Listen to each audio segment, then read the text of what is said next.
Comrade Anamul Mizan Mizan দাড়িপাল্লা।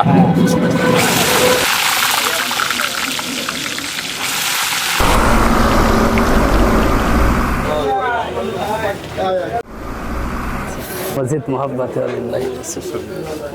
নির্বাচনে যদি আমরা দাঁড়িপাল্লাতে ভোট দিই তাহলে কি আমরা ন্যায় বিচার এবং শিক্ষাক্ষেত্রে উন্নয়ন এবং সার্বিক বিষয়ে ভালো কিছু পাবো কিনা এই আশা করতে পারি কিনা? ধন্যবাদ।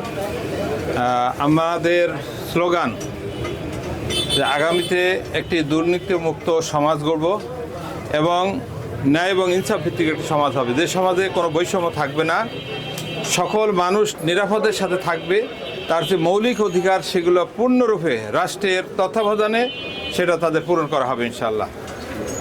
ধন্যবাদ।